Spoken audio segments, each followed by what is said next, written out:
All right, y'all, it's day 5 of our coach sneak peek, and Jill is here. So we're going to talk about personal development today and just the community aspect, because that's been such a big thing for Jill and I that I know I didn't expect to get out of the coaching opportunity. To be honest, I didn't even know what it was, and I thought books were a waste of time.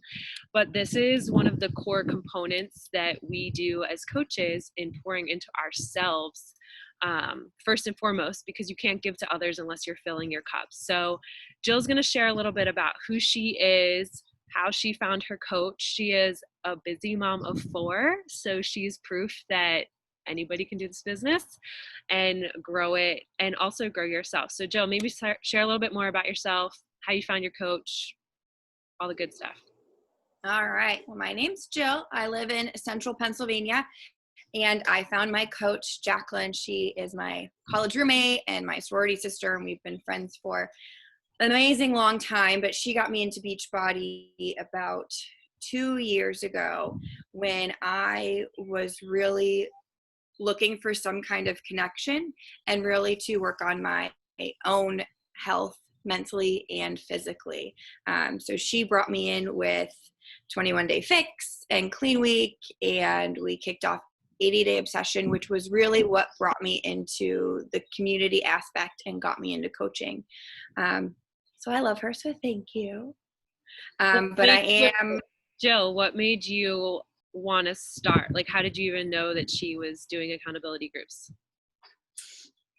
She would message me and some of my college friends every once in a while, and we would continually brush her off until it got to the point where she was posting and showing all of these amazing things that she was doing and that I was missing out on, and I knew that I needed to fill the void that I had with the things that she was doing. So she helped guide me along the way. And give them a little background of what your life is like. Because it's so easy to say, like, I don't have time, or is this too much for me? Yes. I have a full-time job where I am a manager at a financial institution. And then my husband and I own a business, which is absolutely crazy right now in a pandemic. We own a restaurant, so things are just insane.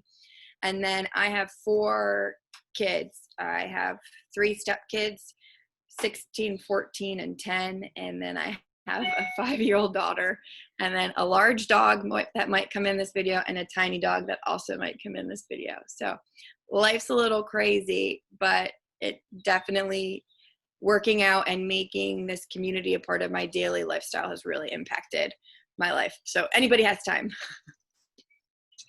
So talk a little bit about how you made the shift from challenger to coach and why you did that. So I actually made the shift from challenger to coach when my coach, Jacqueline, invited me to go to a Beachbody event in Virginia to see Autumn Calabrese, who is like my idol. So we were fangirling hardcore. And it was the first time I actually embraced all that this company and community really has to offer. And I just felt so fulfilled sitting in a room with hundreds of women, all and men, there for the same goal, and really just pushing themselves mentally, physically, and helping other people who need that in their life, either with fitness or health or the community aspect, which is huge. And a lot of people don't see that until they become a part of it. But yeah, it was that day that I decided to do it. Yeah, so Jill's talking about our super weekend events, and Autumn is one of our trainers. So a lot of the programs that we do, each quarter we get together as a team in different areas. Sometimes we travel to different states because that's how much we love being together. And since our team is all over the country, it makes it as a great opportunity to connect, because Jill and I wouldn't have known each other if Jacqueline didn't invite her. So now Jill comes to Philly with us, and we haven't because of the quarantine, but typically we have our quarterly events together where we do a workout, we have some sort of motivational speaker, and we're kind of learning and growing, which is what I wanted to talk about today. So maybe you can give a highlight on what is personal development, kind of what was your thought process when we were like, yeah, you need to start reading as part of your morning routine, and how that's changed for you over time. I think I was very closed-minded when it came to personal development when I was first found out that that was one of the core values, which I appreciate so much now. But it was definitely a little overwhelming because I was like, I'm working out. I don't really know what personal development is. It's always like self-help, and I don't really need help on myself. But it's not that at all. Reading personal development has really given me time within my busy schedule to just chunk out 10 minutes a day, whether it's a chapter or 2 pages, and really just develop my mind and my thoughts and control a lot of the negativity that I have in my life or negative thoughts that I was having before, and really be able to start mastering what helps me versus hurts me and what can help me continue to grow. Yep. So those thoughts of like fears and doubts and skepticism, like what did you start facing as a coach, and kind of how did personal development help you with that? Oh my gosh, when I became a coach and I started talking to more people about the opportunities that they had the same fears that I had. And I was only able to recognize that because I've worked through it myself. So a lot of people are overwhelmed or underwhelmed, but they're unhappy with their situation that they're in. And we have all the tools to be able to help them to bring them into this community. But we have to help them see that we can help. And the only way you can really do that is if you're working on yourself to work on other people. And so like one thing that's really helped me through all of this, and one of the reasons why I started, was I was just feeling very overwhelmed with everything I had going on. And I felt like I was getting lost in being a mom and being a manager and having a business, and I didn't have my own identity anymore. And I realized that taking the time in the morning or whenever you do it to work out and just really work on my mental state with personal development, I was filling my own needs, and I was be able to be a better wife, mother, boss to everybody else. So the stronger you make yourself mentally and physically, the better you're going to be able to help everybody else. So true. It's like that pouring from an empty cup analogy. I mean, the business is the same way as life. And I think we all are guilty of getting in the monotony of routine or giving so much to other people. But especially as women, personal development is, I think, something that's really special and different about our company and our team that is hard to sometimes convey and show. But like Jill said, it's not only helped her with her business and her health, but it's poured into other areas of her life. I'm sure being more patient with poor children and understanding and accepting and loving and all those things. So I know you brought a book that you're loving currently. Maybe you want to share a little bit about that? Yes. So my goal has really been to try to read like one personal development book a month, and it usually lines up to be that way. And I've had a few that have really hit me and I've been highlighting through it, but this book has actually been taking me like 2 months to get through, but it's because I'm literally digesting every single word that this woman, Melissa Ambrosini, is writing, because it's so amazing. But it's called Mastering Your Mean Girl. And it's more like it's a book, but also a workbook. So I don't know if you can see, but like she'll write things and then she'll actually have you work on them, which some of the other books had amazing advice, but then you would get to the next chapter and there'd be more amazing advice and the previous could get lost in translation. So I've been going back through and let me see if I can find a good page, like highlighting everything and then writing everything and highlighting and writing and highlighting and writing. So it's taking me a long time, but this book has really taught me how to legit master my mean girl. So your mean girl is the person that tells you you can't, or that you should eat 5 packs of Sour Patch Kids for dinner, or that you shouldn't wake up and work out because you need to sleep through your alarm. So that person that's telling you all those negative thoughts, that's your mean girl. And so she teaches you how to just work through that and recognize it. And I find myself now being like, wow, I really want to eat like 10 bowls of ice cream right now, or hey, I think I want to do X, Y, and Z in the future. And then that voice in the back of your head that's like, no, you can't do that.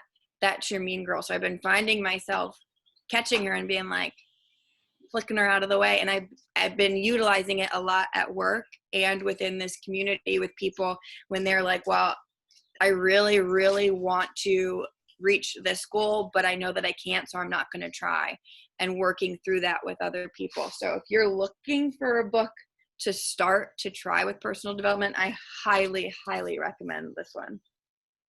But Yeah. I bought it in March, so it's been a while. Oh, it's a great one. I've actually read it myself. And I think that's the cool thing too, is like, we don't just focus on this as coaches, like we do this for our challengers too. And so naturally a lot of our challengers become coaches because they're seeing the benefits of, it's not just like, I feel when you struggle with your fitness or your nutrition, it always goes back to your mind, but a lot of people aren't willing to do that work on their mind. And I think it's also gone in, like Jill and I were just talking before we got on this call that we're both doing therapy right now. And I know for me, that's nothing that I would have done if I hadn't been implementing personal development already on my own. And it's my therapist has said, it's like, you can tell that work that you're doing and it pours into the other areas of your life. And I think you would also agree, Jill, like as you start your business and you're like, oh, now I'm supposed to consistently post every day and share my story, and I'm consistently reaching out to people and inviting them. How does personal development help you do those things?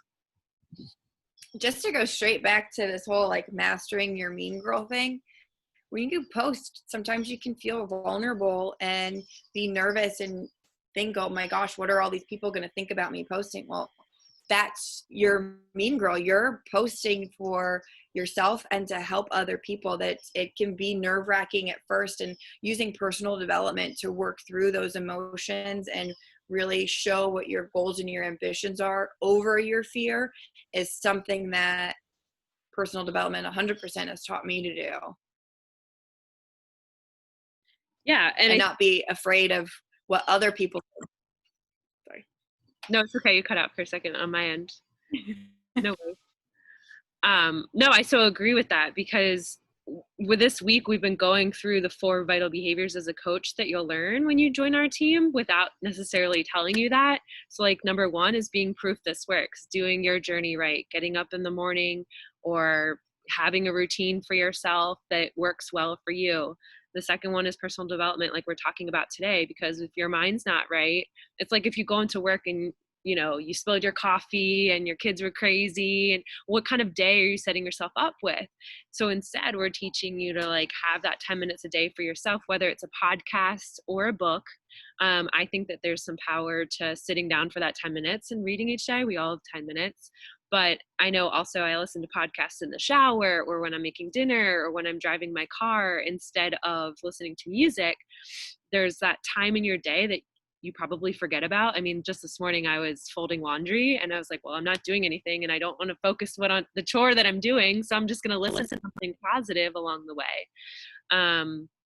So that will help with the inviting and building of the team and learning the business, because you're going to gain this confidence that's going to pour into all those other areas and make them easy. And honestly, the best content that I usually think about comes from what I read, right? Comes from what I learn. So lastly, I just wanted you to touch on what personal development have you experienced live in person, since you have been at events as well, that's something that is kind of a perk as a coach when you plug into our community and you start building a team, that we have these events that you also learn and grow at. Yeah, so like Danielle said, we have the Super Saturday or Super Weekend Sunday events quarterly, and then we have an annual event every year, as well as some things online. But I've been to quite a bit of the Super Weekend events, and there's always a super trainer there who usually does some kind of presentation, which is amazing. But I always find that they pull, or the people that plan it pull and find coaches that have really overcome a lot, and they talk, and they're not the ones that you see online that you're already drawn to, that are already your trainers, their mothers, their parents, their teachers, their bosses, they're regular people like me and you, and they are thriving over a lot of horrible things they went through. I remember my first event that I went to with Jacqueline. The person was from California, and she started being a coach when she lived in her car with her kids. She was homeless. She built everything up. She bought a house thanks to Beachbody. She's lost, over 100 pounds, and her life has just been brought back mentally, physically, financially, all because of her mindset and her goals and this company. And I still remember her talking that day in her cute black leather jacket and spiky hair. I mean, she was completely inspiring, but it doesn't always have to come from the people that we idolize online or through books. There's amazing stories with people within this community that we have. So true. And I think it's just like putting the cherry on top, or the exclamation that like you can build whatever you want out of this, whether it's a community of friends or a 6-figure business or some side hustle for your family that you don't have to worry about expenses, or the healthiest version of you. But like that mindset component is such a big part of what we do as coaches. Like Jill mentioned, we usually have our coach summit every summer, which we were supposed to go to New Orleans this summer. And like last year they had Rachel Hollis there. So they're always bringing in people we can learn and grow from, that I kind of forgot after college being a student should still be part of your life as an adult. And I think for me as a coach, that's been like the biggest blessing, and also the hardest part about it, right? Because working on yourself is hard, but it's also the most fulfilling thing. And when you get to do it with your best friends, it's been amazing to see Jill grow through her journey and the confidence that she's created and the consistency she's created, because she's working on her mind just as much as her muscles. And to me, the most successful people on our team, most consistent with their health, are also plugging into their mindset, because we all have baggage and we all have life stuff and fears and doubts, but being a coach pushes you to grow through those things and help other people along the way through it. So any other closing thoughts, Jill, for somebody that's like, I don't know if this is for me, why should they say yes? What has it done for your life? Oh my, I don't know. I honestly don't know what my life would be like if I didn't join this community 2 years ago. It's really created a consistency. It's honed in on like my drive and my ambition that I was missing to find a place for myself in the craziness of all the other responsibilities that I have. So it's given me an outlet for stress as well as great friendships and conversations. And a lot of the people that are in this community aren't near each other. So a lot of times when we see each other, it's like Danielle and I are right now on the computer. So throughout this pandemic, I've still been able to consistently see the same people because we're always doing it online, because we're always able to see each other. So there's not oh, hey, we can't come see each other because social distancing. We've been social distancing for a long time and we're pretty good at it. And it really does help. It fills the void of health and fitness, wanting to grow, helping your mindset, helping you outside of this, and as well as friendship. So, I mean, I really don't have a negative thing to say about it. And I would really probably challenge people to come at me with negative things because I would be able to combat all of them. So why should they say yes? For everything. for everything. Because it's life changing and it's so fulfilling to see the changes within yourself. But as you're making those changes and you start to help other people, it opens so many more doors and into a whole world that I didn't know that I needed to help other people with the same journey that I'm on. And people need us, and they need us now more than ever with everything going on. And we have the tools to be able to help people mentally, physically, nutrition. It's all here, literally at your fingertips on your computer. Yes, girl. You can build anything with Google and a team, and it's all there for you. So I appreciate you giving today and hopping on. You're the best, and I can't wait to see you again soon. And we'll talk to y'all tomorrow.